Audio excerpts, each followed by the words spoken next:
as Simona Bonafè started as well, in thanking everybody involved in this, especially the rapporteur here in your chamber, but also on my side, Commissioner Vella, Vice President Katainen, and the excellent work of our services. Some of the people working on this are sitting behind me, as the services of Parliament, by the way, also with very high quality. I came to this House in December 2015 to present our ambitious programme for the circular economy, and Carmenu Vella was here in January of this year to update you on the development. I've always insisted that waste is just one part of the circle that we must tackle to get the circular systems, but it definitely is a very crucial one.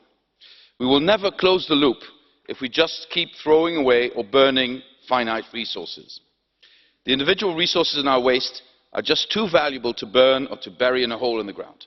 That is why waste reduction and modern waste management are essential parts of the material loops in a circular economy. State-of-the-art waste management is key to the success of the circular economy in Europe. Waste ceases to be a problem and becomes an opportunity when it is properly managed. Scrap contains precious materials, and retrieving them creates profits and jobs and reduces our dependency on raw material imports. A very different story from the complaints we regularly receive about hazardous, unsightly and often illegal landfills. I think we are moving in the right direction. Recycling rates in the EU have been increasing. Landfilling is decreasing. But Europe still loses around 600 million tonnes of waste materials per year, which could otherwise be recycled or reused. We can do something about this. EU waste policy and legislation have been key drivers for resource efficiency, growth, jobs creation. A swift adoption of the waste legislative proposals will further boost the markets for secondary raw materials and support a viable recycling sector. And what is more, the draft legislation we are discussing today has the potential to change for the better the whole life cycle of products in the wider economy. Again, I want to thank Simona Bonafè for her excellent work and all the colleagues for their commitment, ambition and, indeed, good results. The impressive number of amendments and the intensive discussions in the European Parliament have demonstrated the importance of the issue. It is equally important to agree the package so that it starts making a real difference on the ground. All the stakeholders are waiting for this, and with this package they're all on board, which is, I think, something we also need to cherish. In December, we adopted together, also with the Council, a joint declaration on the EU's legislative priorities, to which we wanted to give priority treatment in 2017. The waste proposals are part of this selective list. So let's do all we can to come to a viable agreement already during the first reading. Of course, and Simona indicated this, there will be much focus on the target levels. I take note of the ambitious levels to which the European Parliament is committed. At the same time, I also believe that our proposals strike a good balance by setting targets that are challenging but feasible to achieve by the Member States. I'm also glad that Parliament takes into account that some countries may need additional time to achieve the targets. While it is important that Member States make continuous efforts, the mechanism for granting time extensions should be simple and ensure legal, policy and investment certainty to all involved. The level of the targets should be seen together with the rules to calculate them. This will actually determine the true ambition. It's encouraging that both legislators have the objective to achieve the greatest possible level of comparability and a level playing field among the Member States. I share the view that the calculation rules need to be both robust and practical.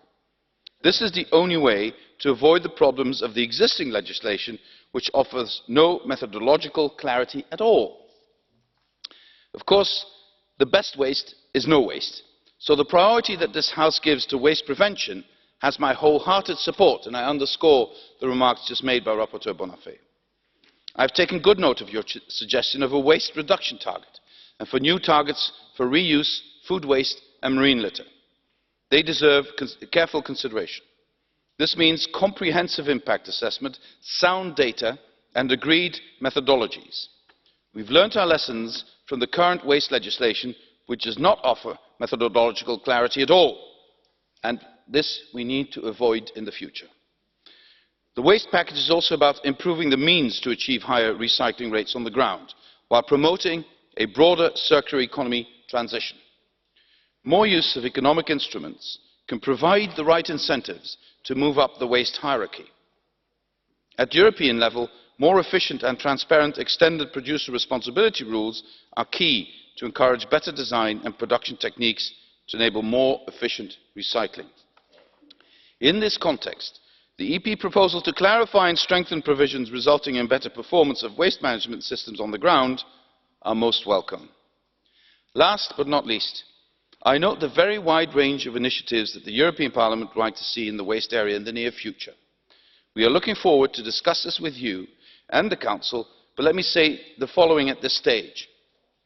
I believe that we should set clear priorities in this work, examine where we have sufficiently developed methodologies available, and agree realistic deadlines.